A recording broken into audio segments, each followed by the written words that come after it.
ಬರೋಬ್ಬರಿ 152 ಕೋಟಿ ಹಗರಣ. ಈ 152 ಕೋಟಿ ಸಚಿವರ ಗಮನಕ್ಕೆ ಇಲ್ಲ ಅಂತ ನೀವು ಹೇಳ್ತಿರೋದಾ? ಸಚಿವರ ಗಮನಕ್ಕೂ ಇದೆ, PS ಗಮನಕ್ಕೂ ಇದೆ, ಡೈರೆಕ್ಟರೇಟ್ ಗಮನಕ್ಕಿದೆ, ಇಡೀ RDPR ಸೆಕ್ರೆಟರಿಯೇಟ್ಗೆ ಗೊತ್ತಿದೆ. ಇವ್ರ ತಟ್ಟೆಲಿ ಹೆಗಣ ಬಿದ್ದಿದೆ, ಪಕ್ಕದವ್ರ ತಟ್ಟೆಲಿ ಬಿದ್ದಿರೋ ನೊಣ ಹುಡ್ಕಕ್ಕೆ ಹೋಗ್ತಿರುವಂತಹ ಸಚಿವರು ಇವರು. ನೀವು ಹೇಳದಷ್ಟೇ ಆಕ್ಟಿವ್ ಅಲ್ಲ ಯಪ್ಪ. ಅವ್ರು ಇರೋಂಥದ್ದು ಅದೇ ಸೋಷಿಯಲ್ ಕಾಸ್. ನಾನೊಬ್ಬ ಸಚಿವ ಇದ್ದೀನಿ ಅಂತ ಯಾಕೆ ಒಂದಷ್ಟು ಸಚಿವರುಗಳು ಹೆಸರು ಮಾಡ್ತಿದ್ದಾರೆ. ಅದ್ರಲ್ಲಿ ನಾನೊಬ್ಬ ಇದ್ದೀನಿ ಅಂತ ತೋರಿಸ್ಕೊಬೇಕಲ್ಲ. ಇವ್ರ ಜೊತೆಲಿರೋದೇ ಭ್ರಷ್ಟಾಚಾರಿ ಅಲ್ರಿ. ಭ್ರಷ್ಟಾಚಾರಿಗಳ ಜೊತೆ ಶಾಮೀಲಾಗಿ ಈ ಒಂದು ಬೃಹತ್ 152 ಕೋಟಿ ಹಗರಣಕ್ಕೆ ಕಾರಣಕರ್ತರು ಇವರೇ. 150 ಕೋಟಿ ಹಗರಣವನ್ನ ಯಾವ ಹಂತದಲ್ಲಿ, ಅಂದ್ರೆ ಯಾವ ಕಾರ್ಯಗಳು ಸಪರೇಟ್ ಏನಾರು ಇದೆಯಾ, ಅಥವಾ ಎಲ್ಲ ಒಂದೇ ಇಲಾಖೆಯಲ್ಲಿ ಸೇರ್ಕೊಂಡು ಮಾಡಿದಾರ? ಕೆಳಗಡೆ ದರ್ಜೆಯಿಂದ ಹಿಡಿದು ಸಚಿವರವರೆಗೂ ಎಲ್ಲಾರ ಗಮನದಲ್ಲೂ ಇದೆ, ಎಲ್ಲರೂ ಇದಕ್ಕೆ ಇನ್ವಾಲ್ವ್ ಆಗಿದ್ದಾರೆ ಅನ್ನೋದು ಒಂದು ಘಂಟಾಘೋಷವಾಗಿ ನೀವು ಹೇಳ್ತಾ ಇದ್ದೀರಾ. ಸಚಿವರು, PS, ಪರ್ಸನಲ್ ಸೆಕ್ರೆಟರಿ, ಸರ್ಕಾರದ ಮುಖ್ಯ ಕಾರ್ಯದರ್ಶಿ ಸಾಕ್ಷಿ ಇದೆ. ಅದಕ್ಕೆ ಸಂಬಂಧಪಟ್ಟ ಸಾಕ್ಷಿಗಳನ್ನ ಇನ್ನೂ ಒಂದಷ್ಟು ನನ್ನ ಬಳಿ ಇರೋದಿದೆ. ಅವ್ರ ತಲೆದಂಡ ಆಗುವವರೆಗೂ ಈ ಪ್ರಕರಣದಿಂದ ನಾನು ಹಿಂದೆ ಸರಿಯೋದಿಲ್ಲ. ನಮಸ್ಕಾರ, ನೀವು ನೋಡ್ತಾ ಇದ್ದೀರಾ ವಿಜಯವಾಹಿನಿ. ನಾನು ನಿಮ್ಮ ಸರ್ವೇಶ್ ಕುಮಾರ್ BC.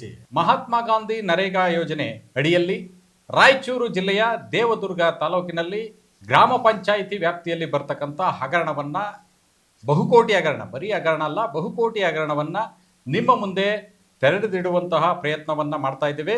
ಈ ಕಾರ್ಯಕ್ರಮಕ್ಕೆ ನಮ್ಮ ಜೊತೆ ಮಾತನಾಡಲಿಕ್ಕೆ ಬಂದಿದ್ದಾರೆ ಸಾಮಾಜಿಕ ಹೋರಾಟಗಾರರಾದಂತಹ ಶ್ರೀ ರಾಮಲಿಂಗೇಗೌಡ ಅವ್ರನ್ನ ಕಾರ್ಯಕ್ರಮಕ್ಕೆ ಆಹ್ವಾನವನ್ನು ಮಾಡೋಣ.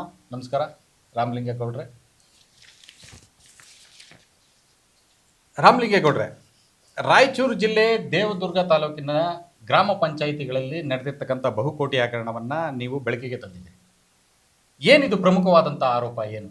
ರಾಯಚೂರು ಜಿಲ್ಲೆಯ ದೇವದುರ್ಗ ತಾಲೂಕಿನಲ್ಲಿ ಗ್ರಾಮ ಪಂಚಾಯಿತಿಗಳಲ್ಲಿ ನಡೆದಿರ್ತಕ್ಕಂಥ ನರೇಗಾ ಅಕ್ರಮವನ್ನು ಅಲ್ಲಿ ಸ್ಥಳೀಯರು 2022-23 ಸರ್ಕಾರದ ಗಮನಕ್ಕೆ ತರ್ತಾರೆ. ಅದರಲ್ಲಿ ಒಬ್ಬರು ಪೊಲಿಟಿಷಿಯನ್ ಕೂಡ ಇರ್ತಾರೆ. ಈ ಒಂದು ಗಂಭೀರ ಆರೋಪವನ್ನು ಪರಿಗಣಿಸಿದಂಥ ಸರ್ಕಾರ ಮತ್ತು ಇಲಾಖೆ ದೇವದುರ್ಗದ ಒಂದು 5 ಗ್ರಾಮ ಪಂಚಾಯತಿಗಳಿಗೆ ಪ್ರಾಥಮಿಕವಾಗಿ ತನಿಖೆ ನಡೆಸಿ ಅಂತೇಳಿ ಸ್ಪೆಷಲ್ ಆಡಿಟ್ಗೆ ಅವಕಾಶವನ್ನು ಕೊಡ್ತಾರೆ. ಆ ಒಂದು ಪ್ರಾಥಮಿಕ ತನಿಖೆಯಲ್ಲಿ ಸ್ಪೆಷಲ್ ಆಡಿಟ್ನಲ್ಲಿ 5 ಗ್ರಾಮ ಪಂಚಾಯತಿಯಲ್ಲಿ ದೂರುದಾರರು ಮತ್ತು ಆ ಅಂದಿನ ರಾಜಕಾರಣಿಯೊಬ್ಬರು ಕೊಟ್ಟಂಥ ದೂರಿನ ಅನ್ವಯ ಆ ಆರೋಪಗಳು ಸತ್ಯ ಇದೆ ಅಂತೇಳಿ ಮೇಲ್ನೋಟಕ್ಕೆ ಕಂಡು ಬಂದಂಥ ಸಂದರ್ಭದಲ್ಲಿ ಮತ್ತೆ ಪುನಃ ಆಯುಕ್ತರು ಮತ್ತು ಗ್ರಾಮೀಣಾಭಿವೃದ್ಧಿ ಸಚಿವರು ಮತ್ತು ಸರ್ಕಾರ ಒಂದು ಆದೇಶವನ್ನು ಕೊಡುತ್ತೆ. ದೇವದುರ್ಗದ 33 ಗ್ರಾಮ ಪಂಚಾಯತಿಗಳಲ್ಲೂ ಸಹ ಒಂದು ಸ್ಪೆಷಲ್ ಆಡಿಟ್ ಆಗಲೇಬೇಕು, ಈ ಒಂದು ಸಂಪೂರ್ಣ ಹಗರಣ ಹೊರಬರಬೇಕು ಅಂತೇಳಿ ಒಂದು ಆದೇಶವನ್ನು ಕೊಡ್ತಾರೆ. ಅದರ ಅನ್ವಯ ಬರೋಬ್ಬರಿ 152 ಕೋಟಿ ಹಗರಣ 2023-24 ಹೊರಬರ್ತದೆ. ಈ ಒಂದು ಪ್ರಕರಣ ದೇವದುರ್ಗದ ಒಂದು ಪೊಲೀಸ್ ಸ್ಟೇಷನಲ್ಲಿ ಒಂದು FIR ಸಹ ಆಗುತ್ತೆ. ಅದರ ಅನ್ವಯ ಅದಾದ ನಂತರ ಈ ಒಂದು ಪ್ರಕರಣ CIDಗೆ ವರ್ಗಾವಣೆ ಆಗ್ತದೆ. CIDಯಲ್ಲಿ ಈಗೂ ಕೂಡ ಪ್ರಸ್ತುತ ಹಂತದಲ್ಲಿ ತನಿಖೆ ಹಂತದಲ್ಲೇ ಇದೆ. ಆದರೆ ಆ ಒಂದು ಪ್ರಾಥಮಿಕವಾಗಿ ಹಲವಾರು ಜನ ಒಂದು ಸಸ್ಪೆಂಡ್ಗಳು ಸಹ ಆಗಿರುವಂಥದ್ದು. ಈ ಇಲಾಖೆಗೆ ಸಂಬಂಧಪಟ್ಟಂತಹ ಸಚಿವರು ಇವ್ರಿಗೆ ಇದ್ರ ಬಗ್ಗೆ ಸಂಪೂರ್ಣವಾದಂತಹ ಗಮನವನ್ನ ನೀವು ಅವ್ರಿಗೆ ತಂದಿದ್ದೀರಾ. ಇಂಥ ಪ್ರಕರಣಗಳಿಗೆ ಅವರು ಯಾವ ರೀತಿಯಾಗಿ ನಿಮ್ಮ ಜೊತೆ ರಿಯಾಕ್ಟ್ ಮಾಡಿದ್ದಾರೆ, ಅಥವಾ ಈ ಪ್ರಕರಣಕ್ಕೆ ಯಾವ ರೀತಿಯಾದಂಥ ಒಂದು ರಿಯಾಕ್ಷನ್ ಅವರು ಕೊಟ್ಟಿದ್ದಾರೆ, ತನಿಖೆಗೆ ಆದೇಶ ಮಾಡಿ ಅಂಥವ್ರನ್ನ ಇಮ್ಮಿಡಿಯೇಟ್ ಆಗಿ ಅಮಾನತು ಮಾಡಿಸಿದಾರಾ, ಏನು ಮಾಡಿದ್ದಾರೆ? ನೋಡಿ, ಅಂದಿನ ಸರ್ಕಾರ ಒಂದಷ್ಟು ಜನರನ್ನ ಅಮಾನತು ಮಾಡಿದೆ. ಆದರೆ ಪ್ರಸ್ತುತ ಇರುವಂತಹ ಸಚಿವರು ಅವರ ಇಲಾಖೆ ವ್ಯಾಪ್ತಿಗೆ ಬರುವಂತಹ ಸಾಮಾಜಿಕ ಪರಿಶೋಧನಾ ನಿರ್ದೇಶನಾಲಯ ಏನಿದೆ, ಅಲ್ಲಿ ನಡೆದಿರತಕ್ಕಂಥ ಅಕ್ರಮ ನೇಮಕಾತಿ ಕುರಿತು ಕಂಪ್ಲೇಂಟ್ ಕೊಟ್ರೆ ಕಿವಿ ಕೊಡ್ತಾ ಇಲ್ಲ. ಅಲ್ಲೊಬ್ಬ ಅವರ PS ಒಬ್ಬ ಇದ್ದಾನೆ, ಭೀಮಶಂಕರ್ ಅಂತ, ಅಯೋಗ್ಯ ಭ್ರಷ್ಟಾಚಾರಿ. ಆ ಭ್ರಷ್ಟಾಚಾರಿ ಅಂತೂ ಅಲ್ಲಿ ನಾಲಾಯಕ ಅವನೊಬ್ಬ ಅಲ್ಲೊಬ್ಬ PS ಆಗಿರೋದಕ್ಕೆ. ಹಾಗಾಗಿ ಈ ಪ್ರಕರಣದಲ್ಲಿ ನಾನು ಸಚಿವರ ಗಮನಕ್ಕೂ ಹೋಗಿಲ್ಲ. ನಾನು ಹೋಗಿರುವಂಥದ್ದು ಏನಂದರೆ, ಪ್ರಮುಖವಾಗಿ ಈ 152 ಕೋಟಿ ಹಗರಣ ಏನಿದೆ, ಈ 150 ಕೋಟಿ ಹಗರಣವನ್ನು ಪ್ರಾಥಮಿಕವಾಗಿ ಅಂದರೆ 2021, 22, 22, 23 ಏನು ಆಡಿಟ್ ಮಾಡಿದ್ರಲ್ಲ ಪ್ರಾಥಮಿಕವಾಗಿ, ಅಂದರೆ ಸಾಮಾಜಿಕ ಪರಿಶೋಧನಾ ನಿರ್ದೇಶನಾಲಯದ ದೇವದುರ್ಗದ ತಾಲೂಕು ಸಂಪನ್ಮೂಲ ವ್ಯಕ್ತಿ ರಮೇಶ್ ಬಾಬು, ಜಿಲ್ಲಾ ಸಂಪನ್ಮೂಲ ವ್ಯಕ್ತಿ ಬಸವರಾಜ್ ನಾಗೋಲೆ, ರಾಜ್ಯ ಸಂಪನ್ಮೂಲ ವ್ಯಕ್ತಿ ನರಸಾರೆಡ್ಡಿ ವರಂಗಲ್ ಅವರ ಪಾತ್ರ ಏನಿದೆ ಅನ್ನೋ ವಿಚಾರದಲ್ಲಿ ಮಾತ್ರ ಇವತ್ತು ನಾನು ಈ ಪ್ರಕರಣವನ್ನು ಕೈ ಎತ್ಕೊಂಡಿರುವಂಥದ್ದು. ಈ ರಾಜ್ಯ ಸಂಪನ್ಮೂಲ ವ್ಯಕ್ತಿಗಳು ಏನಿದ್ದಾರೆ, ಈ ನರಸರೆಡ್ಡಿ ವರಂಗಲ್ಲು, ರಮೇಶ್ ಬಾಬು, ಇವರೆಲ್ಲ ಏನು ಪರ್ಮನೆಂಟ್ ಎಂಪ್ಲಾಯಿಗಳ ಇಲ್ಲಿ, ಅಥವಾ ಗುತ್ತಿಗೆ ಆಧಾರದ ಮೇಲೆ ಇದ್ದಾರಾ, ಹೇಗೆ? ನೋಡಿ, 1 ವರ್ಷದ ಕಾರ್ಯಾವಧಿಗೆ ಅಂತೇಳಿ ಜಿಲ್ಲಾ ಸಂಪನ್ಮೂಲ ವ್ಯಕ್ತಿ, ತಾಲೂಕು ಸಂಪನ್ಮೂಲ ವ್ಯಕ್ತಿ ಆ್ಯಂಡ್ ರಾಜ್ಯ ಸಂಪನ್ಮೂಲ ವ್ಯಕ್ತಿಗಳನ್ನು ಗುತ್ತಿಗೆ ಆಧಾರದ ಮೇಲೆ ನೇರ ಗುತ್ತಿಗೆ ತಗೊಂಡಿರುವಂಥದ್ದು. ಆದರೆ ಅದರಲ್ಲಿ ಒಂದಷ್ಟು ಸ್ಪೆಸಿಫಿಕ್ ಕಂಡೀಷನ್ಸ್ಗಳಿದೆ. ಏನು KCSR ಆಕ್ಟಲ್ಲಿ ಕಾಯಂ ನೌಕರರಿಗೆ ಏನಿದೆ, KCSR ಆಕ್ಟ್ ನಂಬರ್ 3 ಕಲಂ 1, 2, 3, 4 ಏನಿದೆ ಅಂದರೆ ದುರ್ನಡತೆ, ಕರ್ತವ್ಯ ಲೋಪ, ಅಪ್ರಾಮಾಣಿಕತೆ, ನಿರ್ಲಕ್ಷ್ಯತನ, ಬೇಜವಾಬ್ದಾರಿತನ, ಭ್ರಷ್ಟಾಚಾರದಲ್ಲಿ ಭಾಗಿಯಾಗುವಂಥದ್ದು, ವರದಿ ಕೊಡೋದಲ್ಲಿ ವಿಫಲ ಆಗುವಂಥದ್ದು, ಇದು ಮಾತ್ರ ಅಳವಡಿಕೆ ಆಗ್ತದೆ. ಆದರೆ KCSR ಆಕ್ಟ್ ನೇರವಾಗಿ ಇವರಿಗೆ ಅಳವಡಿಕೆ ಆಗೋದಿಲ್ಲ. ಹಾಗಾಗಿ ಇವರು ಗುತ್ತಿಗೆಯ ನೌಕರರು. ನನಗನ್ಸಿರೋ ಪ್ರಕಾರ ಇವರನ್ನ ಈಗ ಆಲ್ರೆಡಿ ಅಮಾನತು ಮಾಡಿ ಇವ್ರ ಮೇಲೂ ಸಹ ಕ್ರಿಮಿನಲ್ ಮೊಕದ್ದಮೆ ದಾಖಲಿಸಬೇಕಾಗಿತ್ತು. ಆದರೆ ಅದಾಗಿಲ್ವಲ್ಲ ಅನ್ನೋದೇ ಒಂದು ವಿಪರ್ಯಾಸ. ಆದರೆ ಪ್ರಮುಖವಾಗಿ ನೋಡಬೇಕಾಗಿರೋದೇನೆಂದರೆ, ಸಾಮಾಜಿಕ ಲೆಕ್ಕ ಪರಿಶೋಧನಾ ನಿರ್ದೇಶನಾಲಯಕ್ಕೆ ಒಬ್ಬ KC ಮಲ್ಲಪ್ಪ ಅಂತೇಳಿ 1 ವರ್ಷ ಆಗಿದೆ ನೇಮಕಾತಿಯಾಗಿ ಡೈರೆಕ್ಟರ್ ಆಗಿ ಬಂದಿದ್ದಾರೆ. ಅವರು ಮೂಲತಃ RDPR ಇಲಾಖೆಯವರು ಮತ್ತು ಚೀಫ್ ಇಂಜಿನಿಯರು. ಅವರು ರಿಟೈರ್ಡ್ ಆದಂಥ ಸಂದರ್ಭದಲ್ಲಿ ಈ ನರಸಾರೆಡ್ಡಿ ವರಂಗಲ್ ಏನಿದ್ದಾರೆ, ಈ ನರಸಾರೆಡ್ಡಿ ವರಂಗಲ್ ಅವರನ್ನು ಕರ್ಕೊಂಡು ಬಂದು ಸೋಷಿಯಲ್ ಆಡಿಟಲ್ಲಿ ಕೂರಿಸ್ಕೊಂಡಿರುವಂಥದ್ದು ಡೈರೆಕ್ಟರ್ ಆಗಿ. ಆದರೆ ನಾನು ಅವಾಗಲೇ ಹೇಳ್ದಂಗೆ ಏನು ಪ್ರಮುಖ ರೂವಾರಿಗಳು ಅಂದರೆ ಇವರು ಸರಿಯಾಗಿ ಅಂದರೆ ರಮೇಶ್ ಬಾಬು ಅವರು ತಾಲೂಕು ಸಂಪನ್ಮೂಲ ವ್ಯಕ್ತಿ, ಅವರ ದೇವದುರ್ಗದ 33 ಗ್ರಾಮ ಪಂಚಾಯಿತಿಗಳಲ್ಲಿ ಸೋಷಿಯಲ್ ಆಡಿಟ್ ಮಾಡಬೇಕಾಗಿರುವಂತಹ ಜವಾಬ್ದಾರಿ ಇರುವಂಥದ್ದು ರಮೇಶ್ ಬಾಬುಗೆ. ಇವರು ಸರಿಯಾಗಿ ನಿಯಮಾನುಸಾರ ಅಲ್ಲಿ ನಡೆದಿರ್ತಕ್ಕಂಥ ಹಗರಣಗಳು ಅಥವಾ ಆಗಿರ್ತಕ್ಕಂತಹ ಲೋಪದೋಷಗಳ ಬಗ್ಗೆ ವರದಿಯನ್ನು ಸಲ್ಲಿಸಿದ್ರೆ ಈ ಒಂದು ಹಗರಣ ಇವತ್ತು CID ಮಟ್ಟಕ್ಕೆ ಹೋಗ್ತಾ ಇರಲಿಲ್ಲ, ಅಲ್ಲಿಗೇನೆ ಕ್ರಮ ಆಗ್ತಾ ಇತ್ತು. ಆದರೆ ತಾಲೂಕು ಸಂಪನ್ಮೂಲ ವ್ಯಕ್ತಿ ಅವರ ಕರ್ತವ್ಯವನ್ನು ಸರಿಯಾಗಿ ನಿರ್ವಹಣೆ ಮಾಡದೇ ಇರೋದ್ರಿಂದ ಈ ಒಂದು ಹಗರಣ ಇಷ್ಟು ದೊಡ್ಡ ಮಟ್ಟಕ್ಕೆ ಆಯಿತು. ಜೊತೆಗೆ ಜಿಲ್ಲಾ ಸಂಪನ್ಮೂಲ ವ್ಯಕ್ತಿ ಏನಿದ್ದಾನೆ ರಮೇಶ್ ನಾಗೋಲೆ, ಈತ ಕೂಡ ತನ್ನ ವ್ಯಾಪ್ತಿಯಲ್ಲಿ ಅಂದರೆ ಆತನಿಗೆ ಬರುವಂಥ ರಾಯಚೂರು ಜಿಲ್ಲೆಯಲ್ಲಿ ಬರುವಂಥ ತಾಲೂಕು ವ್ಯಾಪ್ತಿಯಲ್ಲಿರುವಂತಹ ತಾಲೂಕು ಸಂಪನ್ಮೂಲ ವ್ಯಕ್ತಿಗಳಿಗೆ ಮಾರ್ಗದರ್ಶನ ಕೊಡೋದಾಗ್ಲಿ, ಅವರು ಸರಿಯಾಗಿ ಕೆಲಸ ಮಾಡ್ತಿದ್ದಾರಾ, ಅವರು ವರದಿ ಸರಿಯಾಗಿ ಕೊಡ್ತಿದ್ದಾರಾ, ಸರಿಯಾದ ರೀತಿಯಲ್ಲಿ ನಿಯಮಾನುಸಾರ ಆಡಿಟ್ನ ಮಾಡ್ತಿದ್ದಾರಾ ಅಂತೇಳಿ ಮೇಲ್ವಿಚಾರಣೆ ಮಾಡಬೇಕಾಗಿರುವಂತಹ ಜವಾಬ್ದಾರಿ ಈ ರಮೇಶ್ ನಾಗೋಲೆಗಿದೆ. ಇವರು ಇಬ್ಬರು ಜವಾಬ್ದಾರಿ ಅಂದರೆ ತಾಲೂಕು ಸಂಪನ್ಮೂಲ ವ್ಯಕ್ತಿಗಳು ಅಂಡ್ ಜಿಲ್ಲಾ ಸಂಪನ್ಮೂಲ ವ್ಯಕ್ತಿಗಳ ಜವಾಬ್ದಾರಿ ಅಂದರೆ ಒಂದು 5-6 ಜಿಲ್ಲೆಗಳನ್ನು ಈ ನರಸರೆಡ್ಡಿ ವರಂಗಲ್ ಬರುವಂಥದ್ದು, ತುಮಕೂರು, ರಾಮನಗರ, ಹಾಸನ, ರಾಯಚೂರು ಇತ್ಯಾದಿಯಾಗಿ ಬರುವಂಥದ್ದು. ಈ ಜವಾಬ್ದಾರಿ ಇರುವಂಥದ್ದು ರಾಜ್ಯ ಸಂಪನ್ಮೂಲ ವ್ಯಕ್ತಿಯಾದಂಥ ನರಸಾರೆಡ್ಡಿ ವರಂಗಲ್ಗೆ. ಆದರೆ ನರಸಾರೆಡ್ಡಿ ವರಂಗಲ್ ಅವರು ತನ್ನ ವ್ಯಾಪ್ತಿಯಲ್ಲಿ ಬರುವಂಥ ಜಿಲ್ಲಾ ಸಂಪನ್ಮೂಲ ವ್ಯಕ್ತಿಗಳು ಮತ್ತು ತಾಲೂಕು ಸಂಪನ್ಮೂಲ ವ್ಯಕ್ತಿಗಳು ನಿಯಮಾನುಸಾರ ಕಾಲಕ್ಕೆ ಗ್ರಾಮ ಪಂಚಾಯತಿಗಳಿಗೆ ಹೋಗಿ ಆಡಿಟ್ ಮಾಡ್ತಿದ್ದಾರಾ, ಆಡಿಟ್ ವರದಿಗಳನ್ನ ಸರಿಯಾಗಿ ಕೊಡ್ತಿದ್ದಾರಾ ಅನ್ನೋದನ್ನ ಮೇಲ್ವಿಚಾರಣೆ ಮಾಡಬೇಕಾಗಿರುವಂತಹ ಜವಾಬ್ದಾರಿ ಈ ನರಸಾರೆಡ್ಡಿ ವರಂಗಲ್. ಈ 3 ಜನ ಪಾತ್ರಧಾರಿಗಳು, ಸೂತ್ರಧಾರಿಗಳು ತಪ್ಪಿತಸ್ಥರ ಜೊತೆ ಮತ್ತು ಭ್ರಷ್ಟಾಚಾರಿಗಳ ಜೊತೆ ಶಾಮೀಲಾಗಿ ಈ ಒಂದು ಬೃಹತ್ 152 ಕೋಟಿ ಹಗರಣಕ್ಕೆ ಕಾರಣಕರ್ತರು ಇವರೇ. ಇವರು ಸರಿಯಾದ ಕರ್ತವ್ಯವನ್ನು ನಿರ್ವಹಿಸಿದರೆ ಈ ಬಹುಕೋಟಿ ಹಗರಣವನ್ನು ತಡೆಯಬಹುದಾಗಿತ್ತು. ಆದರೆ ಇವ್ರು ನನಗನ್ಸುತ್ತೆ ಅವರಿಂದ ಯಾವುದೋ ಒಂದು ಆಮಿಷಗಳ ಒಳಗಾಗಿ ಅಥವಾ ಭ್ರಷ್ಟಾಚಾರದ ಒಂದು ಏಸಿಗೆಯನ್ನೇನಾದರೂ ತಿಂದು ಅಥವಾ ಯಾವುದಾದ್ರೂ ಒಂದು ಆಮಿಷಗಳನ್ನು ಪಡೆದು ಈ ಒಂದು ಹಗರಣಕ್ಕೆ ಸಾಥ್ ಕೊಟ್ರ ಅಂತ. ಆದರೆ CID ಕಚೇರಿಗೆ ಏನು ಪ್ರಸ್ತುತ ಈ ಕೇಸ್ ವರ್ಗಾವಣೆ ಆಗಿದೆ, ಈ ಕೇಸ್ ವರ್ಗಾವಣೆ ಆದ ಮೇಲೆ ಇವ್ರು 3 ಜನರ ಹೆಸರು ಕೈ ಬಿಟ್ಟಿದ್ದಾರೆ. ಅಂದರೆ ನಾನು ಇತ್ತೀಚೆಗೆ CID ಆಫೀಸ್ಗೆ ಹೋಗಿ ನಾನು 1-2 ದಾಖಲಾತಿಗಳನ್ನ ಕೊಡಬೇಕಿತ್ತು. ಆಗ ಹೋಗಿ ಸಂಪರ್ಕದಂಥ ಸಂದರ್ಭದಲ್ಲಿ ನನಗೆ ತಿಳಿದಂಥದ್ದು ಈ 3 ಜನರ ಪಾತ್ರಗಳೇನಿತ್ತು, ಇವ್ರ ನಿರ್ಲಕ್ಷ್ಯತನ, ಬೇಜವಾಬ್ದಾರಿತನವನ್ನ CID ಗಮನಕ್ಕೆ ತಂದಿಲ್ಲ. CID ಅವರು ಸಹ ಹಿಂದೆ ಯಾರು ತಪ್ಪು ಮಾಡಿರೋ ಅನ್ನೋದನ್ನ ನೋಡ್ತಾ ಇಲ್ಲ. ಅವರು ಪ್ರಸ್ತುತ ಏನು ಸ್ಪೆಷಲ್ ಆಡಿಟ್ ಆಗಿ ವರದಿ ಬಂತು ಆ ವರದಿ ಮೇಲೆ ಮಾತ್ರ ತನಿಖೆ ಮಾಡ್ತಿರುವಂಥದ್ದು. ಆದರೆ ಈ ಹಿಂದೆ ಯಾರು ತಪ್ಪು ಮಾಡಿದ್ರು, ಯಾರಿಂದ ಈ ಹಗರಣ ಆಯಿತು ಅನ್ನೋದು ಮೂಲ ಹುಡಿಕೊಂಡು ಹೋದ್ರೆ, ಅವರು 100% ಹುಡಿಕೊಂಡು ಹೋದ್ರೆ ಈ 3 ಜನರ ತಲೆದಂಡ ಸತಸಿದ್ದ. ಅಂದರೆ ಈ ಸಾಮಾಜಿಕ ಲೆಕ್ಕ ಪರಿಶೋಧನಾ ಇಲಾಖೆಯಲ್ಲಿ ಇವಾಗ ನಿವೃತ್ತ ನ್ಯಾಯಮೂರ್ತಿಗಳನ್ನು ನೇಮಿಸಿ ತನಿಖೆಯನ್ನು ಮಾಡ್ತಾ ಇದ್ದಾರೆ. ಸೊ ಅಂದರೆ ಇದೆಲ್ಲ ಮೇಲ್ನೋಟಕ್ಕೆ ಈ ಯಾರು ಪ್ರಕರಣವನ್ನು ಬೆಳಕಿಗೆ ತಂದಿರ್ತಾರೆ ಅಂಥವ್ರಿಗೆ ಕಣ್ಣೀರು ಒರೆಸೋವಂಥ ಕೆಲಸ ಅಥವಾ ಜನಗಳಿಗೆ ಕಣ್ಣೀರು ಒರೆಸೋವಂಥ ಕೆಲಸ ಏನಾರು ಮಾಡ್ತಾ ಇದ್ದಾರಾ? ಆ ನಿಟ್ಟಿನಲ್ಲಿ ಏನಾದರೂ ಇವರು ನ್ಯಾಯಮೂರ್ತಿಗಳನ್ನ ನಾವು ನೇಮಕ ಮಾಡಿದ್ದೀವಿ ನಾಮಕಾವಸ್ಥೆಗೆ, ನೀವು ಮಾಡೋ ಕೆಲಸ ನೀವು ಮಾಡ್ತಾನೆ ಇರಿ, ಇದನ್ನು ಪ್ರೊಲಾಂಗ್ ಮಾಡ್ಕೊಂಡು ಹೋಗ್ಬಿಡೋಣ, ಇದನ್ನ ಆಮೇಲೆ ಅವನೇ ಕೇಳಿ ಸುಸ್ತಾಗ್ಬಿಟ್ಟು ಅವನು ಈ ಪ್ರಕರಣ ಬಿಟ್ಬಿಡ್ತಾನೆ, ನೆಕ್ಸ್ಟ್ ಜನನು ಮರ್ತೋಗ್ಬಿಡ್ತಾರೆ ಅನ್ನೋ ಒಂದು ಉದ್ದೇಶದಿಂದ ಏನಾದ್ರು ಇದನ್ನ ನಾಟಕವನ್ನ ಮಾಡ್ತಾ ಇದ್ದಾರಾ ಅಥವಾ ಬೇಲಿನೇ ಇದ್ದು ಹೊಲ ಮೇಯ್ತಾ ಇದೆಯಾ? ಸೊ ಇದರಲ್ಲಿ ಪ್ರತಿಯೊಬ್ಬರಿಗೂ ಚೈನ್ ಲಿಂಕ್ ತರ ಎಲ್ಲ ಹೋಗ್ತಾ ಇದೆಯಾ? ನೋಡಿ, ಮೂಲ ವಿಚಾರ ಏನಂದ್ರೆ ಈಗ ಪಾಯಿಂಟ್ ವಿಚಾರ ಏನಂದ್ರೆ, ಈಗ ನೀವು ಹೇಳಿದ್ರಿ ಈ ಪ್ರಕರಣವನ್ನು ಹಳ್ಳ ಹಿಡಿಸೋದಕ್ಕಾಗಲಿ ಇನ್ನೊಂದಾಗಲಿ ಅನ್ನೋ ದಾರಿ ಸತ್ಯವಾಗಿದೆ. ಉದಾಹರಣೆಗೆ KC ಮಲ್ಲಪ್ಪನವರು ಚೀಫ್ ಇಂಜಿನಿಯರು ನಿವೃತ್ತ, ಅವರು ಈ ಒಂದು ಸೋಷಿಯಲ್ ಆಡಿಟ್ ಡೈರೆಕ್ಟರ್ಗೆ ಅರ್ಹತೆನೇ ಇಲ್ಲದೆ ಇರುವಂಥ ವ್ಯಕ್ತಿ. ಅವ್ರ ವಿಚಾರದಲ್ಲೂ ನಾವು ಆಲ್ರೆಡಿ ಸರ್ಕಾರಕ್ಕೂ ದೂರು ಕೊಟ್ಟಿದ್ದೀವಿ, RDPR ಮಿನಿಸ್ಟ್ರಿಗೆ ದೂರು ಕೊಟ್ಟಿದ್ದೀವಿ, ಅವರ ಒಂದು ನೇಮಕಾತಿಯನ್ನು ಕ್ವಶನ್ ಮಾಡಿರುವಂಥದ್ದು ನಾವು ಆಲ್ರೆಡಿ ಪ್ರಶ್ನೆ ಮಾಡಿ ದೂರು ಕೊಟ್ಟಿರುವಂಥದ್ದು. ಇದು ಒಂದು ಭಾಗ. ಆದರೆ ನಾನು ಅವಾಗಲೇ ಹೇಳ್ದಂಗೆ ಈ ಇವರನ್ನ ಏನು KC ಮಲ್ಲಪ್ಪನವರನ್ನ ಸೋಷಿಯಲ್ ಆಡಿಟ್ಗೆ ಕರ್ಕೊಬಂದು ಕೂರಿಸೋದಕ್ಕೆ ಮೂಲ ಕಾರಣಕರ್ತನೇ ನರಸರೆಡ್ಡಿ ವರಂಗಲ್. ಹಂಗಾಗಿ KC ಮಲ್ಲಪ್ಪನವರು ಒಂದು ಋಣ ಇದೆ ಯಾರ ಮೇಲೆ, ನರಸರೆಡ್ಡಿ ವರಂಗಲ್ ಮೇಲೆ ಒಂದು ಋಣ ಇದೆ. ನನಗೊಂದು ಜವಾಬ್ದಾರಿ ಕೊಡಿಸಿದ್ದಾನೆ, ತಿಂಗಳಿಗೆ 2-3 ಲಕ್ಷ ಸಂಬಳ ಬರ್ತದೆ, ಗೂಟದ ಕಾರಿದೆ, ರಾಜ್ಯದಿಂದ ಪ್ರವಾಸ ಮಾಡೋದಕ್ಕೆ ವಿಶೇಷ ಭತ್ಯೆಗಳು ಸಿಗ್ತದೆ. ಆರಾಮ್ಸೆ ನಿವೃತ್ತಿ ಜೀವನವನ್ನು ನಾನು ಮನೇಲಿ ಕಳೆಯೋದ್ರ ಬದಲು ಸೋಷಿಯಲ್ ಆಡಿಟಲ್ಲಿ ಕಳೆಯೋಣ ಅಂತ ಹೇಳಿ ಬಂದಿರುವಂಥದ್ದು. ಹಾಗಾಗಿ ಆ ಋಣವನ್ನು ತೀರಿಸೋದಕ್ಕೋಸ್ಕರ ಈ ಪ್ರಕರಣವನ್ನು ನಿವೃತ್ತ ನ್ಯಾಯಾಧೀಶರನ್ನು ನೇಮಕ ಮಾಡಿ ಇವ್ರಿಗೊಂದು ಕ್ಲೀನ್ ಚೀಟ್ ಕೊಡೋದಕ್ಕೆ ರೆಡಿಯಾಗಿದ್ದಾರೆ. ಆದರೆ ನಾನು ಆಲ್ರೆಡಿ ಇವರೇನು ನಿವೃತ್ತ ನ್ಯಾಯಾಧೀಶರನ್ನ ನೇಮಕಾತಿ ಮಾಡಬೇಕು ಅಂತ 4 ಮಾರ್ಚ್ 2026 ಒಂದು ಆದೇಶವನ್ನು ಹೊರಡಿಸಿದ್ರು.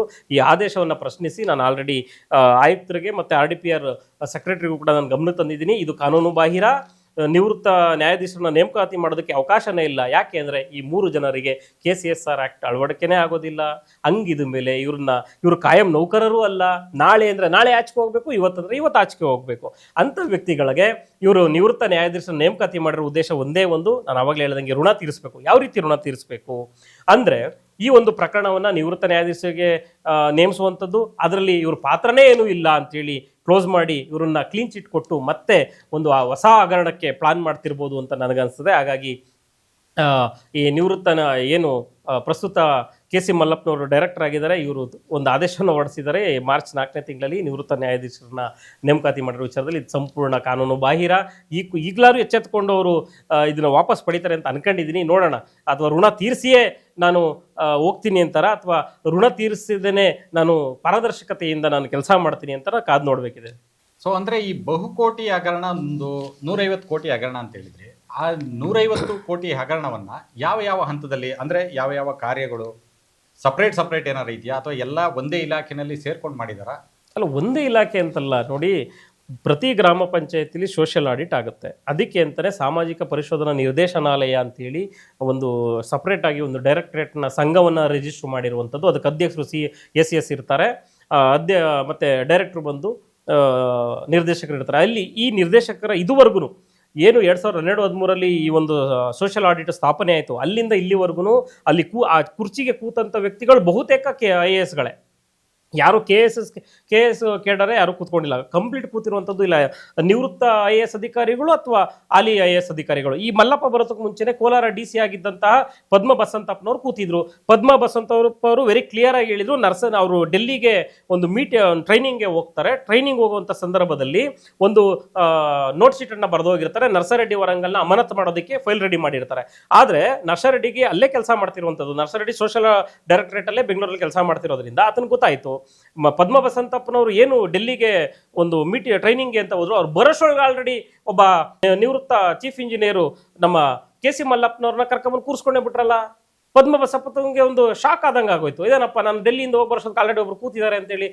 ಅವರಿಗೆಲ್ಲ ಬೇರೆ ಜಿಲ್ಲೆಯಲ್ಲಿ DC ಆಗಿ ಕೆಲಸ ಮಾಡ್ತಿರ್ಬೋದು, ಆಕೆ ಒಳ್ಳೆಯವರಿದ್ರು.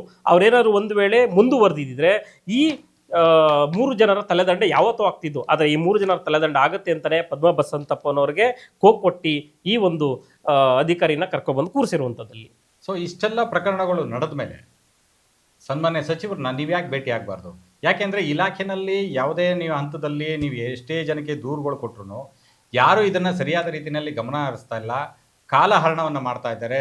ಸುಮ್ಮನೆ ಇವಾಗ ನೀವೇ ಹೇಳಿದ್ರಿ, ಗುತ್ತಿಗೆ ಆಧಾರದ ಮೇಲೆ ಇರೋದ್ರಿಂದ ಇವರಿಗೆ KCSA ಆ್ಯಕ್ಟ್ ಅಪ್ಲೈಯೇ ಆಗಲ್ಲ ಅಂತೇಳಿ. ಇದನ್ನೆಲ್ಲ ನೀವು ಯಾಕೆ ಸಚಿವರ ಗಮನಕ್ಕೆ ಯಾಕೆ ತರಬಾರ್ದು? ಯಾಕೆಂದರೆ ಸಚಿವರು ತುಂಬ ಆ್ಯಕ್ಟಿವ್ ಆಗಿದ್ದಾರೆ, ಸಾಮಾಜಿಕ ಕಳಕಳಿ ಉಳ್ಳಂಥವರು.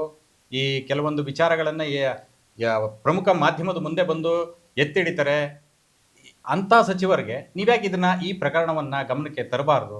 ಇದಕ್ಕೆ ಒಂದು ಸರಿಯಾದ ರೀತಿಯಲ್ಲಿ ಶಿಕ್ಷೆ ಆಗೋ ರೀತಿಯಲ್ಲಿ ಯಾಕೆ ಕೆಲಸ ಮಾಡಬಾರ್ದು? ಇಷ್ಟೆಲ್ಲ ಹೋರಾಟ ಮಾಡಿದ್ದೀರಾ, ಇನ್ನೊಂದು ಹತ್ತಕ್ಕೆ ಯಾಕೆ ಹೋಗಿಲ್ಲ ಇನ್ನು? ನನಗೆ ನಗು ಬರ್ತಿದೆ. ನೀವು ಸಚಿವರು ವಿಚಾರವನ್ನು ಹೇಳಿದ್ರೆ ಅವ್ರ ಆಕ್ಟಿವಿಟೀಸ್ ಏನು ತುಂಬ ಇದಾಗಿದ್ದಾರೆ ಅಂತ ಏನೋ ಹೇಳ್ತಿದ್ರಲ್ಲ, ಅದಕ್ಕೆ ನಂಗೆ ನಗು ಬರ್ತಿದೆ. ಇದೇ ಸಾಮಾಜಿಕ ಪರಿಶೋಧನಾ ನಿರ್ದೇಶನಾಲಯದಲ್ಲಿ 2022-23 ಅಥವಾ 21-22 63 ಜನ ಅಕ್ರಮ ನೇಮಕಾತಿ ನಡೆದಿದೆ. ಈ ವಿಚಾರವನ್ನು ಮಿನಿಸ್ಟರ್ ಗಮನಕ್ಕೂ ತಂದಿದ್ದೀನಿ, ಸಾಕ್ಷಿ ಸಮೇತ. ನಾನು ಅವಾಗಲೇ ಹೇಳ್ದಂಗೆ ಅವ್ರ PS ಭೀಮಾಶಂಕರ್ ಅಯೋಗ್ಯ ಭ್ರಷ್ಟಾಚಾರಿ ಆತನ ಗಮನಕ್ಕೂ ತಂದಿದ್ದೀನಿ, ನರೇಗಾ ಆಯುಕ್ತರ ಗಮನಕ್ಕೆ ತಂದಿದ್ದೀನಿ, ಗ್ರಾಮೀಣಾಭಿವೃದ್ಧಿ ಇಲಾಖೆ ಆಯುಕ್ತರ ಗಮನಕ್ಕೆ ತಂದಿದ್ದೀನಿ, RDPR ಸೆಕ್ರೆಟರಿ ಹೆಡ್ಗೆ ತಂದಿದ್ದೀನಿ, ಸರ್ಕಾರದ ಗಮನಕ್ಕೆ ತಂದಿದ್ದೀನಿ. ಎಲ್ಲರೂ ಒತ್ತಾಕಿರೋದು ಎಲ್ಲಿಗೆ ಗೊತ್ತಾ? ದೂರರ್ಜಿಗಳನ್ನು ಇದೇ ಸೋಷಿಯಲ್ ಆಡಿಟ್ಗೆ. ನನ್ನ ಅಷ್ಟು ದೂರರ್ಜಿಗಳು, ಅಷ್ಟು ಪ್ರಯತ್ನಗಳು, ಅಷ್ಟು ಸಾಕ್ಷಿಗಳು ಇವತ್ತು ಅಲ್ಲೇ ಕೂತಿದೆ ಸೋಷಿಯಲ್ ಡೈರೆಕ್ಟರೇಟಲ್ಲಿ. ಎಲ್ಲಿ ಅಕ್ರಮ ನೇಮಕಾತಿ ನಡೆದಿದೆಯೋ ನನ್ನ ದೂರರ್ಜಿಗಳು ಅಲ್ಲೇ ಕೂತಿದೆ. ಹಂಗಂದ ಮೇಲೆ ಇಂತಹ ಒಬ್ಬ ಜವಾಬ್ದಾರಿಯುತ ಆಕ್ಟಿವಿಟಿ ತುಂಬ ಆಕ್ಟಿವ್ ಆಗಿರುವಂತಹ ಸಚಿವರ ಗಮನಕ್ಕೆ ತಂದಿದ್ದೀನಲ್ಲ, ಯಾಕೆ ಅದ್ರ ಮೇಲೆ ಕ್ರಮ ಜರುಗಿಸ್ಲಿಲ್ಲ ಅಂದ್ರೆ ನೀವು ಹೇಳ್ತಿರೋದು ಈ 152 ಕೋಟಿ ಸಚಿವರ ಗಮನಕ್ಕೆ ಇಲ್ಲ ಅಂತ ನೀವು ಹೇಳ್ತಿರೋದಾ? ಸಚಿವರ ಗಮನಕ್ಕೂ ಇದೆ, PS ಗಮನಕ್ಕೂ ಇದೆ, ಡೈರೆಕ್ಟರೇಟ್ ಗಮನಕ್ಕಿದೆ, ಇಡೀ RDPR ಇಲಾಖೆ ಸೆಕ್ರೆಟರಿಯೇಟ್ಗೆ ಗೊತ್ತಿದೆ. ದೇವದುರ್ಗದ ಕೇಸಿ ನೆನ್ನೆ ಮೊನ್ನೆ ಆಗಿದ್ದಲ್ಲ ಇದು. ಈಗ ಅಂತ ಜವಾಬ್ದಾರಿಯಾಗಿರುವಂತಹ ಸಚಿವರಾಗಿದ್ದಿದ್ರೆ ಈ ನಿವೃತ್ತ ನ್ಯಾಯಮೂರ್ತಿಗಳನ್ನ ನೇಮಕಾತಿ ಮಾಡೋದ ವಿಚಾರದಲ್ಲಿ ನಾನು ದೂರು ಕೊಟ್ಟಿದ್ದೀನಲ್ಲ, ಅದ್ರ ಮೇಲೆ ಯಾಕೆ ಆಕ್ಷನ್ ತಗೋಬಾರ್ದಾಗಿತ್ತು, ಯಾಕೆ ಡೈರೆಕ್ಷನ್ ಕೊಡಬಾರ್ದಾಗಿತ್ತು? ಆಮೇಲೆ ನಂದು ಯಾರು ಈಗ ಡೈರೆಕ್ಟರ್ ಆಗಿ ಕೂತಿದಾರಲ್ಲ KC ಮಲ್ಲಪ್ಪನ ನೇಮಕಾತಿ ಮೇಲೆ ನನ್ನ ಕ್ವಶನ್ ಇದೆ ಸ್ವಾಮಿ. ಅದನ್ನು ಸಹ ಮಿನಿಸ್ಟರ್ ಗಮನಕ್ಕೆ ತಂದಿದ್ದೀನಿ, ಭೀಮಾಶಂಕರ್ ಗಮನಕ್ಕೆ ತಂದಿದ್ದೀನಲ್ಲ, ಮತ್ತೆ ಯಾಕೆ ಅದ್ರ ಮೇಲೆ ಕ್ರಮ ತಗೊಂಡಿಲ್ಲ? ಇವ್ರ ತಟ್ಟೆಲಿ ಹೆಗಣ ಬಿದ್ದಿದೆ, ಪಕ್ಕದವ್ರ ತಟ್ಟೆಲಿ ಬಿದ್ದಿರೋ ನೊಣ ಹುಡ್ಕಕ್ಕೆ ಹೋಗ್ತಿರುವಂತಹ ಸಚಿವರು ಇವ್ರು ಆಕ್ಟಿವ್ ಇರೋದು ಬೇರೆ ಪಕ್ಷದವ್ರು ಏನ್ ಮಾಡ್ತಿದ್ದಾರೆ ಅನ್ನೋ ವಿಚಾರದಲ್ಲಿ ಆಕ್ಟಿವ್ ಆಗಿರುವಂಥದ್ದು. ತನ್ನ ಡಿಪಾರ್ಟ್ಮೆಂಟ್ ಅಲ್ಲಿ ಎಂತೆಂಥ ಹೆಗಣಗಳಿದಾವೆ, ಎಂತೆಂಥ ಹೆಗಣಗಳು ಎಂತೆಂಥ ಏಸಿಗೆನ ತಿಂತಿದಾವೆ, ಎಷ್ಟೆಷ್ಟು ಕೋಟಿ ಭ್ರಷ್ಟಾಚಾರ ಆಗ್ತಿದೆ ಅಂತ ಈ ಮಿನಿಸ್ಟರ್ಗೆ ಏನು ಗೊತ್ತಿಲ್ಲ ಅನ್ಕೊಂಡಿದ್ರೆ? ಈ ಮಿನಿಸ್ಟರ್ ಗಮನಕ್ಕೂ ಗೊತ್ತಿದೆ ರೀ. ನೀವು ಹೇಳದಷ್ಟೇ ಆಕ್ಟಿವ್ ಅಲ್ಲ ಯಪ್ಪ. ಅವ್ರು ಇರುವಂಥದ್ದು ಅದೇ ಸೋಷಿಯಲ್ ಕಾಸ್, ನಾನೊಬ್ಬ ಸಚಿವ ಇದ್ದೀನಿ ಅಂತ ಯಾಕೆ ಒಂದಷ್ಟು ಸಚಿವರುಗಳು ಹೆಸರು ಮಾಡ್ತಿದ್ದಾರೆ, ಅದ್ರಲ್ಲಿ ನಾನೊಬ್ಬ ಇದ್ದೀನಿ ಅಂತ ತೋರಿಸ್ಕೊಬೇಕಲ್ಲ, ಹಂಗಾಗಿ ಮಾಡ್ತಿರ್ಬೋದು. ಯಾಕೆ ನನ್ನ ದೂರ ಅರ್ಜಿ ಇಲ್ಲ ಅಂತ ಹೇಳಿ ಅವರು ನೋಡೋಣ. ಆ ಅಯೋಗ್ಯ ಭೀಮಾಶಂಕರ್ ಹೇಳಿ ನನ್ನ ದೂರ ಅರ್ಜಿಗಳಿಲ್ಲ ಅಂತ ಹೇಳಿ, ಆತ ಟ್ರೈನಿಂಗ್ ಕೊಡ್ತೀನಿ ಅಂತ ಎಷ್ಟು ಕೋಟಿ ನುಂಗಿಲ್ಲ? ಯಾರು? ಆ ಭೀಮಾಶಂಕರ್ ಅವ್ರ PS. ಇವ್ರ ಜೊತೆಲಿರೋರೇ ಭ್ರಷ್ಟಾಚಾರಿ ಅಲ್ರಿ, ಮತ್ತೆ ಇವರೆಲ್ಲ ಕ್ರಮ ತಗಂತಾರೆ? ಇದನ್ನು ಆಯ್ತು, ಈ ಎಷ್ಟು ಅಲ್ಲಿ 2-3 ದೂರು ಕೊಟ್ಟಿದ್ದೀವಲ್ಲ, ಅದ್ರ ಮೇಲೆ ಏನು ಆಕ್ಷನ್ ಆಗಿಲ್ವಲ್ಲ, ಇದನ್ನ ಯಾಕೆ ತರಲಿಲ್ಲ ಅಂತ ಕ್ವಶನ್ ಮಾಡಬೇಡಿ. ಸೆಕ್ರೆಟರಿಯೇಟ್ ತಂದಿದ್ದೀವಲ್ಲ, ಸೆಕ್ರೆಟರಿ ಏನ್ ಮಾಡ್ತಿದ್ದಾರೆ? ಸೆಕ್ರೆಟರಿನೇ ಇದಕ್ಕೆ ಅಧ್ಯಕ್ಷ ಅಲ್ವಾ? ಯಾವುದಕ್ಕೆ? ಸಾಮಾಜಿಕ ಲೆಕ್ಕ ಪರಿಶೋಧನಾ ನಿರ್ದೇಶನಾಲಯಕ್ಕೆ ಇವರೇ ಅಧ್ಯಕ್ಷರಲ್ವಾ? ಯಾಕೆ ಇವರು ಗಮನ ತಗೋತಿಲ್ಲ? ಸೊ ಹಾಗಾದ್ರೆ ನೀವ್ ಹೇಳೋವಂಥದ್ದು ಈಗ ಪ್ರತಿಯೊಬ್ಬರು ಇಂಥ ಹಗರಣದಲ್ಲಿ ಇನ್ವಾಲ್ವ್ ಆಗಿದ್ದಾರೆ ಅಂತ ಅಂದ್ರೆ ಏನು? ಕೆಳಗಡೆ ದರ್ಜೆಯಿಂದ ಹಿಡಿದು ಸಚಿವರವರೆಗೂ ಎಲ್ಲಾರ ಗಮನದಲ್ಲೂ ಇದೆ, ಎಲ್ಲರೂ ಇದಕ್ಕೆ ಇನ್ವಾಲ್ವ್ ಆಗಿದ್ದಾರೆ ಅನ್ನೋದು ಒಂದು ಘಂಟಾಘೋಷವಾಗಿ ನೀವು ಹೇಳ್ತಾ ಇದ್ದೀರಾ. ಅಂದ್ರೆ ಇಂಥ ಪ್ರಕರಣಗಳು ಬೆಳಕಿಗೆ ಬಂದ ಮೇಲೆ ಇದಕ್ಕೆ ಅಂತ್ಯ ಮತ್ತೆ ಯಾವ ರೀತಿಯಾಗಿ ಕೊಡಬೇಕಾಗುತ್ತೆ? ಯಾಕೆಂದ್ರೆ ಇವಾಗ ಎಲ್ಲರೂ ಗೊತ್ತಿದೆ, ಎಲ್ಲರೂ ಅದೇ ಕೂಪದಲ್ಲಿ ಕೂತಿದ್ದಾರೆ, ಎಲ್ಲರೂ ಅದೇ ಹಗರಣವನ್ನ ಮಾಡ್ತಾ ಇದ್ದಾರೆ ಅಂದಮೇಲೆ ಎಲ್ಲರಿಗೂ ಇದರಲ್ಲಿ ಸಮಪಾಲು ಒದಂಗೆ ಹೋಗ್ತಾ ಇದೆ ಭ್ರಷ್ಟಾಚಾರದಲ್ಲಿ. ಮತ್ತೆ ಈ ಭ್ರಷ್ಟಾಚಾರವನ್ನ ನೀವು ಇಷ್ಟು ಪ್ರಯತ್ನ ಮಾಡಿ ಪ್ರಕರಣವನ್ನ ಬೆಳಕಿಗೆ ತಂದು ಪ್ರಯೋಜನ ಏನು? ಆ ಪ್ರಯೋಜನ ಏನು ಅನ್ನೋದನ್ನ ಸರ್ಕಾರ ಹೇಳಬೇಕು, ಇಲಾಖೆಗಳು ಹೇಳಬೇಕು, ಇಲಾಖೆ ಸಚಿವರುಗಳು ಹೇಳಬೇಕು, ಇಲಾಖೆ ಹೆಡ್ಗಳು ಹೇಳಬೇಕು. ನೋಡಿ, ಸಾರ್ವಜನಿಕರಿಗೆ ಮತ್ತು ಸಾಮಾನ್ಯ ಜನಗಳಿಗೆ ಇರುವಂಥದ್ದು ಏನು ಅಧಿಕಾರ? ಎಲ್ಲರೂ ತಪ್ಪು ನಡೆದ್ರೆ ಅದನ್ನು ಸಂಬಂಧಪಟ್ಟರು ತರಬೇಕು ಅಂತ. ಒಂದು ಎಕ್ಸಾಂಪಲ್, ನಮ್ಮಲ್ಲಿ ಏನೋ ಕಳ್ತನ ಆಯಿತು ಅಂದರೆ ಪೊಲೀಸ್ ಸ್ಟೇಷನ್ಗೆ FIR ಮಾಡ್ತೀವಿ. ಯಾವುದೋ ಒಂದು ಕಚೇರಿಯಲ್ಲಿ ಭ್ರಷ್ಟಾಚಾರ ನಡೀತು, ಯಾವುದೋ ಒಂದು ಕಚೇರಿಯಲ್ಲಿ ಹಗರಣ ಆಯಿತು ಅಂತಂದರೆ ಸಂಬಂಧಪಟ್ಟ ಮೇಲಧಿಕಾರಿಗಳಿಗೆ ತರ್ತೀವಿ ಅಷ್ಟೇ. ನಮ್ಗೆ ಅಧಿಕಾರ ಇದೆಯಾ? ಇವ್ರು ಅಮಾನತು ಮಾಡೋದಕ್ಕೆ ಅಧಿಕಾರ ಇದೆಯಾ? ಅವ್ರು ಶಿಕ್ಷೆ ಕೊಡೋದಕ್ಕೆ ಅಧಿಕಾರ ಇದೆಯಾ? ಇವ್ರ ಮೇಲೆ FIR ಮಾಡೋದಕ್ಕೆ ಅಧಿಕಾರ ಇದೆಯಾ? ಇಲ್ವಲ್ಲ. ನಮ್ಗೆ ಅಧಿಕಾರ ಇರೋದೇನು ನಾವು ಮಾಡಿದ್ದೀವಿ ಜವಾಬ್ದಾರಿತವಾಗಿ. ಮಾಡಬೇಕಾಗಿರೋದು ಯಾರ್ರೀ? ಅಧಿಕಾರಿಗಳು, KAS, IAS, ಸಚಿವರು, PS, ಪರ್ಸನಲ್ ಸೆಕ್ರೆಟರಿ, ಸರ್ಕಾರದ ಮುಖ್ಯ ಕಾರ್ಯದರ್ಶಿ. ಯಾರು ತರಬೇಕು? ನಾನು ತರಬೇಕಾ? ಅವ್ರ ಕ್ರಮ ಜರುಗಿಸ್ಬೇಕಾ? ನಿಮಗೆ ದಾಖಲೆ ಕೊರತೆ ಇದೆಯಾ? ಬರೀರಿ ಎಂಡೋಸ್ಮೆಂಟ್ ನನಗೆ. ನೀನು ಕೊಟ್ಟಂತ ದೂರು ಅರ್ಜಿಗಳಲ್ಲಿ ಇಂತಿಂಥ ಸಾಕ್ಷಿಗಳನ್ನ ಒದಗಿಸುವಂತ ಸಾಧ್ಯ ಆದರೆ ಒದಗಿಸ್ತೀನಿ, ಇಲ್ಲ ಅಂದ್ರೆ ನಾನು ಹೇಳ್ತೀನಿ ಇಂಥ ಜಾಗದಲ್ಲಿ ಇಂಥ ಕಚೇರಿಯಲ್ಲಿ ಇಂಥ ದಾಖಲಾತಿಗಳನ್ನ ಕೇಳ್ರಿ, ಅಂತ ದಾಖಲಾತಿಗಳನ್ನ ಪಡೆದು ಪರಿಶೀಲನೆ ಮಾಡಿ ಅಂತ ಹೇಳ್ತೀನಿ. ಕ್ರಮ ಜರುಗಿಸೋದು ನಮ್ಗಿಲ್ಲ ಸ್ವಾಮಿ ಅಧಿಕಾರ. ನಮ್ಗಿರೋದು ಒಂದೇ, ಸಂವಿಧಾನದಲ್ಲಿ ಹಕ್ಕುಗಳನ್ನ ಕೊಟ್ಟಿದ್ರೆ ಇವ್ರು ಭ್ರಷ್ಟಾಚಾರಿಗಳೇ ಆಗ್ತಾ ಇರಲಿಲ್ಲ, ತಪ್ಪುಗಳೇ ಆಗ್ತಾ ಇರಲಿಲ್ಲ.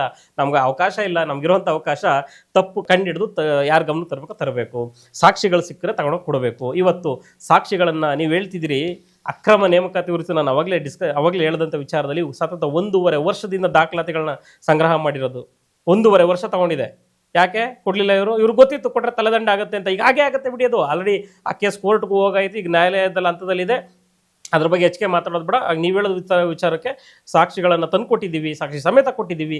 ಈಗಲೂ ನಿವೃತ್ತ ನ್ಯಾಯಾಧೀಶರನ್ನ ನೇಮಕಾತಿ ಮಾಡಿರೋ ವಿಚಾರದಲ್ಲಿ ತಪ್ಪು ಅಂತಲೇ ಕೊಟ್ಟಿದ್ದೀವಿ. ಅದು ಡೈರೆಕ್ಟರ್ಗೂ ಗೊತ್ತಿದೆ, ತಪ್ಪು ಅದು ಮಾಡಕ್ಕೆ ಬರಲ್ಲ ಅಂತ ಡೈರೆಕ್ಟರ್ಗೂ ಗೊತ್ತಿದೆ, ಸೆಕ್ರೆಟರಿಗೂ ಗೊತ್ತಿದೆ. ಆದರೆ ಏನು ಮಾಡ್ಕೊಂತಾರೆ? ನಮ್ಮನ್ನು ಯಾರು ಕೇಳೋರು? ನಾವೇ ಸುಪ್ರೀಂ, ನಾವೇ ಸರ್ವರು, ನಾವೇ ಸರ್ವಾಧಿಕಾರಿ ಅಂತ ಹೋಗ್ತಿದ್ದೀರಿ. ನಾವೇನು ಮಾಡೋದು ಹೇಳಿ? ಅಥವಾ ನೀವೇ ಯಾವ್ದಾರ ಒಂದು ಮಾರ್ಗಕ್ಕೆ ತೋರಿಸ್ಬಿಡಿ, ಈ ಮಾರ್ಗದಲ್ಲಿ ಹೋಗಿ ಅಂತ. ಆ ಮಾರ್ಗದಲ್ಲಿ ಹೋಗೋಣ ನಾವು. ಈಗ ನೀವು ಹೇಳ್ದಂಗೆ ಒಂದು ಉದಾಹರಣೆನೂ ಕೊಟ್ರಿ. ಯಾರು ತಪ್ಪು ಮಾಡಿದ್ರೆ ನಾವು ಪೊಲೀಸ್ ಸ್ಟೇಷನ್ಗೆ ಹೋಗ್ತೀವಿ, ಅಲ್ಲಿ ಅವ್ರಿಗೆ ಒಂದು ದೂರನ್ನು ಕೊಡ್ತೀವಿ ಅಂತೇಳಿ. ಬಂಡವಾಳ ಶಾಹಿಗಳು ಅನ್ನೋದು ಏನು ಬಂದಿದೆ ನಮ್ಮ ದೇಶಕ್ಕೆ ಆಗಲಿ ಪ್ರಪಂಚಕ್ಕೆ ಆಗಲಿ ಅಂಟಿರ್ತಕ್ಕಂಥ ರೋಗ. ಅಂದರೆ ಅವರು ದುಡ್ಡನ್ನು ಕೊಟ್ಟು ಅಂಥವನ್ನೆಲ್ಲರನ್ನು ಖರೀದಿಯನ್ನು ಮಾಡ್ತಾರೆ. ಇಂಥ ಪ್ರಕರಣಗಳನ್ನು ನೀವು ಬೆಳಕಿಗೆ ತಂದ ಮೇಲೆ ಈ ರೀತಿಯಾಗಿ ದೂರನ್ನು ಕೊಟ್ಟಿದ್ದೀರಿ.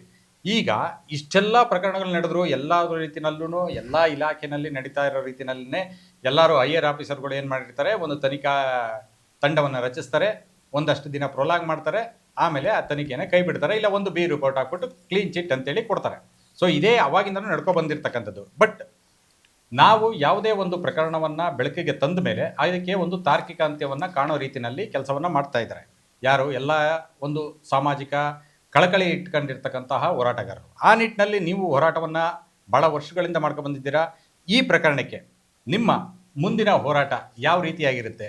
ಈ ಪ್ರಕರಣವನ್ನು ಅಂತ್ಯ ಕಾಣಲಿಕ್ಕೆ ನೀವು ಹಾಕೊಂಡಿರ್ತಕ್ಕಂಥ ಹೆಜ್ಜೆಗಳು ಯಾವ್ಯಾವ? ಈಗ ನೋಡಿ, ಸೋಷಿಯಲ್ ಆಡಿಟ್ ಅಂದರೆ ಸಾಮಾಜಿಕ ಪರಿಶೋಧನಾ ನಿರ್ದೇಶನಾಲಯ ನರೇಗಾ ಏನಿದೆ, RDPR ಇಲಾಖೆ ವ್ಯಾಪ್ತಿಗೆ ಬರುವಂಥದ್ದು.